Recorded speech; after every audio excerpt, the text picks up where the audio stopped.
Hello, it's me, Punchy and Sabrina Dorothy!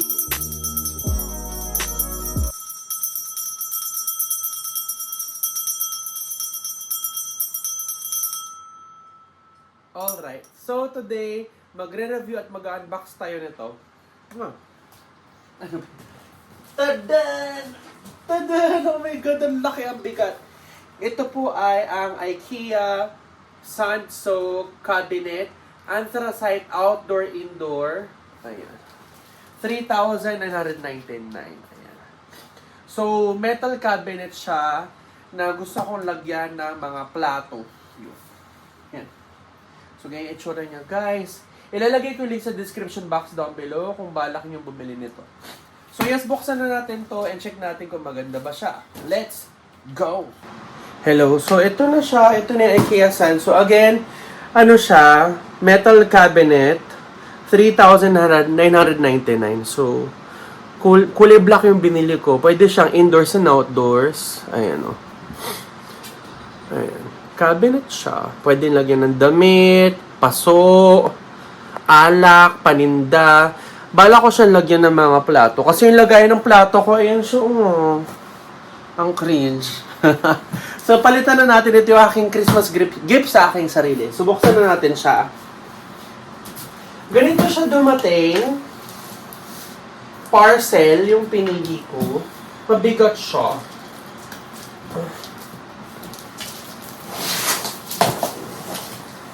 Buksan natin quickly. And then, set up natin siya quickly. Tapos, lagay ko na yung mga plato dito.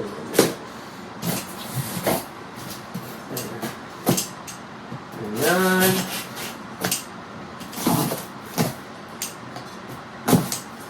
Ayan. Mabigat siya, ha? Ayan, ito na.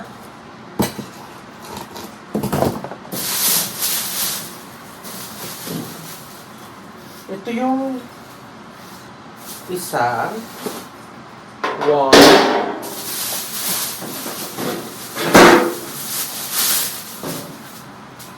2,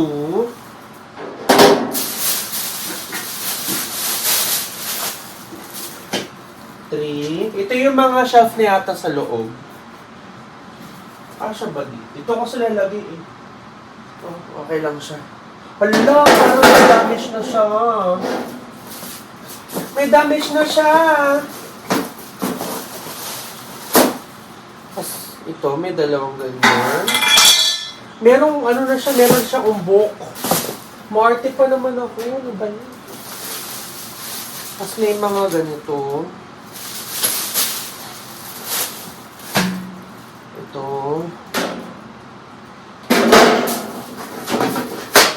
Ito. Ito. Daming parts nito. Ano ba yan? At ito. Ito yata yung harap, I think, or likod. Di ko sure. Ano ito? Dalawa pala siya. Hala, nandito na ako. Dalawa. Puro bakal siya. Kasi yung manual nito. Ito na yung manual. Ito na yung manual. Let me check quickly. Hala. Palilito na ako agad. So yun. Tatry ko na siya i-assemble. Siguro hindi ko na i-vlog yung assemble.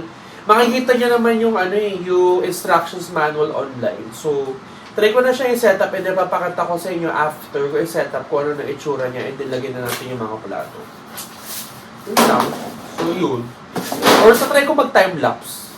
Kasi wala nang space yung iPad ko. Ayan, litong-lito na ako. Sige, setup ko na siya.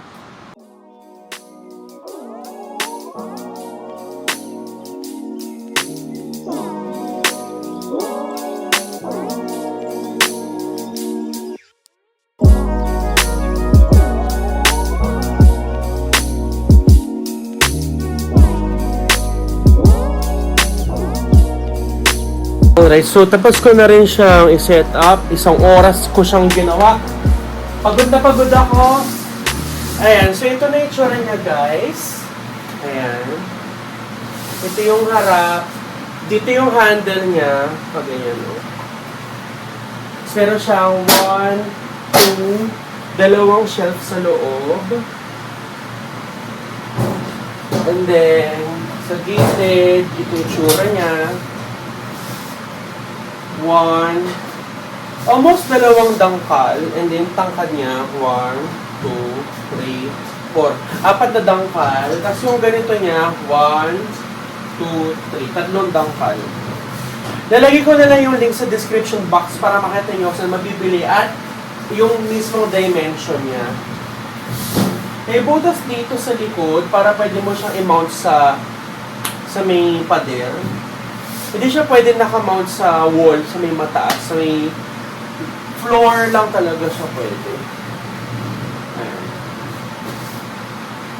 Ayan. Ayan. So, i-video ko siya close up. Wait lang. Okay, so ganito yung tsura niya, guys. Up close and personal. Cute siya. Made of metal na color black. Parang semi-gloss yata to. Hindi siya high gloss eh. Semi-gloss lang siya. Ay, pwede mo rin lagyan ng ng mga picture if you want. I have a magnet there. Ito yung picture namin.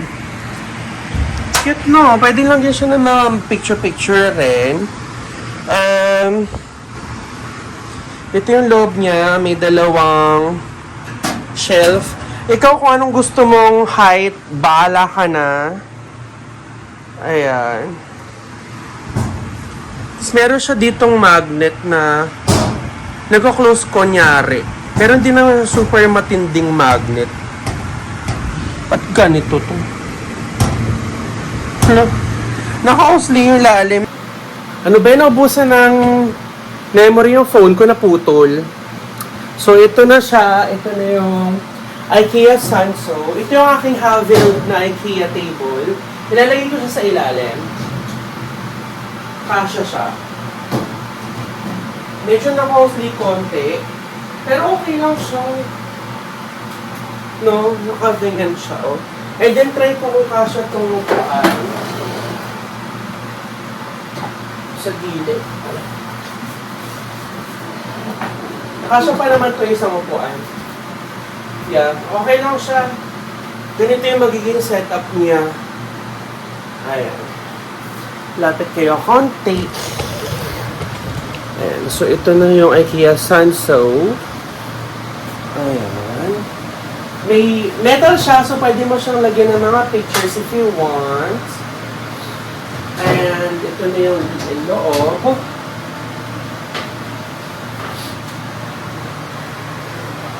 Tama ba yung pagka-open ko? Okay lang ba yung ganyang opening? Hindi, okay lang. Tapos lagyan ko na yung mga plato. Wagas muna ako kami.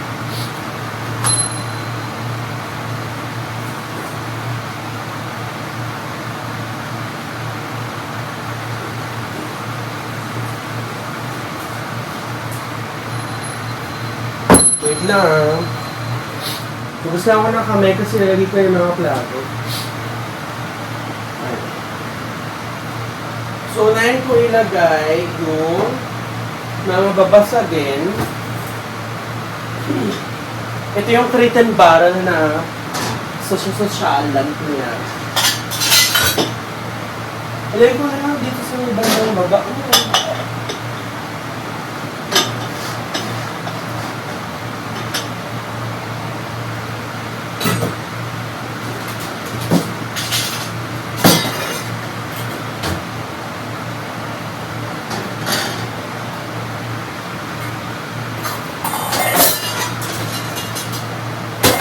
Para meron ako maayos na lagayan ng plato.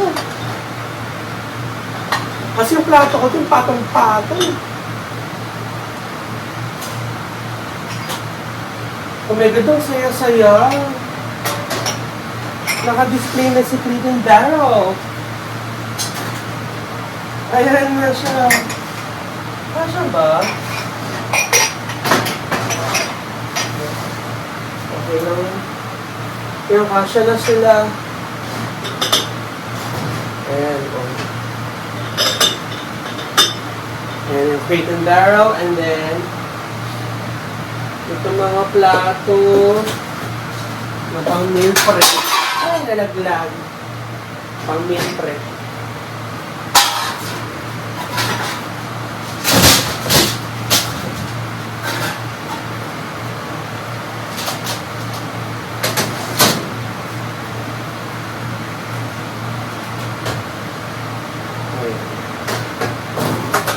Pang meal preps. Tapos ito, mga container. Ang dami kasi.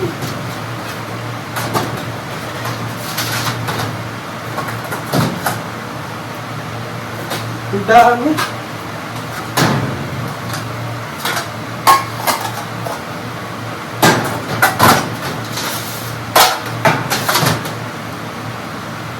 Baso.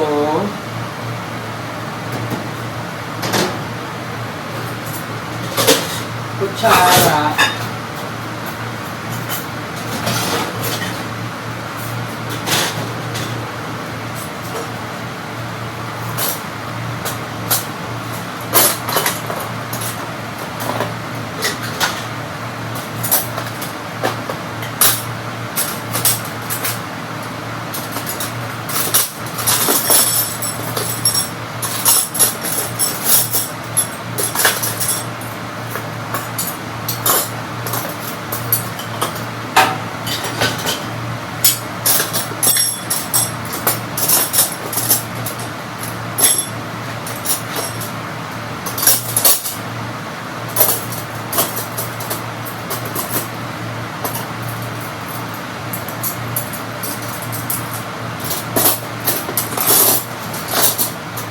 Itong kutsara dito sa ilalim.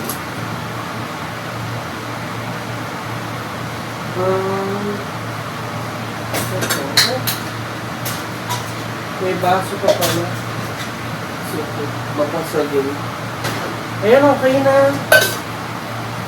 Or pa ganito naman. Dami kasi.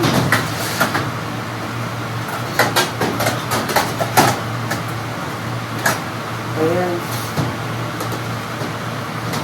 Sobrang dami ng ano. Ayan, okay. Organized na siya! Ang saya-saya.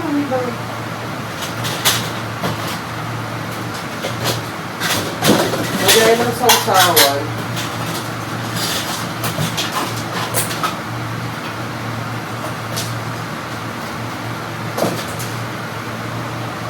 Lagay ng sausawan. Oh my God, maayos na siya. Ayan, happy na ako. Ayan na. Ayan natin lagay ng plato. Masaya-saya. Ayun, so tapos na natin box, i-review at assemble yung IKEA Sanso. So ito yung, again, IKEA Sanso cabinet, anthracite outdoor indoor, 3,999, 60 by 35 by 86 centimeters. So again, metal cabinet siya, pwede sa labas ng bahay, pwede sa loob ng bahay. Yung itsura niya. Ayan o. Color black yung binili natin. Ayan o. So ito na yung itsura niya. So far, nakalagay siya sa ilalim ng aking dining table. As you can see, ito yung dining table natin. Saktong-sakto siya dito. And meron ako dito upuan. Pagkakain. So ito na yung itsura niya, guys. I super love it. Very, very me ang style. Black lang siya. And made of metal. Like what I said, you can use magnet. You can put pictures here if you want. Ayan. So, bala ko magpa-print. Tapos lagyan ko ng mga pictures ulit dito. Yes. So, buksan na natin siya. Ito na siya. Ang ganda-ganda ng aking lagay ng plato. Ayan na siya, guys. So, sa taas nandiyan yung mga bakal. Sa gitna yung mga babasagin. mga kutsara. Dito, sa baba, yung asin, asukal, mani, na cereal. Tapos dito ko lalagay yung mga basang bagong hugas. Nilagyan ko siya ng tray. Para yun. Ayan, super nice niya. Soft close. Soft close. Okay naman siya. Mukha siyang cute, tsaka matibay. So yun lang, I super like it kasi made of metal, very industrial siya. And then if you're looking for lagayan ng damit, lagayan ng paso, lagayan ng abubot, yan, pwede siya. Yeah. Yeah, thank you so much guys for watching my vlog and we love you so much. Ay, ito yung aking birthday gift sa akin sarili. So, Merry Christmas guys! Bye-bye! We love you! Mwah!